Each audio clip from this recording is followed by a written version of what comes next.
una buona serata a tutti i nostri telespettatori, ben ritrovati, benvenuti anche questa sera a TV7 Match. Buonasera al nostro editore Ermanno Casen, buonasera Ermanno. Allora, è stata una settimana anche questa molto intensa sul piano internazionale con il vertice di Bruxelles, ma anche sul fronte politico interno per quanto riguarda i partiti e l'esito dei ballottaggi. Ermanno.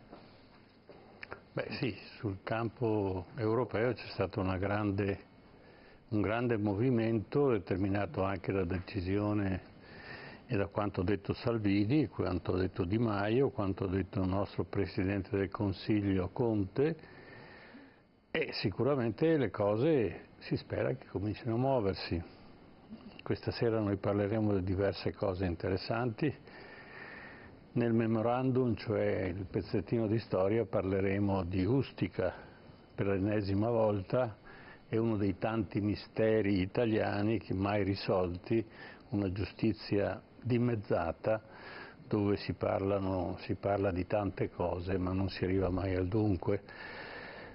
Poi parleremo anche di questo governo e parleremo delle problematiche che abbiamo lasciato in sospeso nella rubrica, dove ritorneremo ad aggiornarci sul Mose, sulle ultime notizie del Mose, sulle ultime notizie di altre situazioni che stagnano in Veneto e che invece dovrebbero essere accelerate e portate a giusta misura, perché anche qui il tempo passa ma le cose non si risolvono.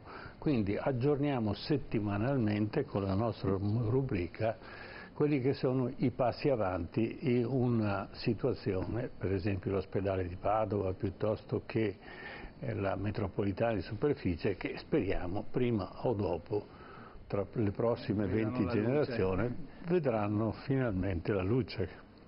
Certo. Ecco, questo è il punto, quindi se presentiamo i nostri ospiti. Presentiamo gli ospiti che ci faranno compagnia questa sera in questa prima parte di TV7 Match. Allora, abbiamo Stefano Valdegamberi, buonasera Valdegamberi, consigliere regionale Veneto della lista Zaia, buonasera e grazie di essere qua. Al suo fianco abbiamo il professor Fabrizio Marrella. Buonasera professore, docente di diritto internazionale all'Università Ca' Foscari di Venezia. Buonasera anche a lei.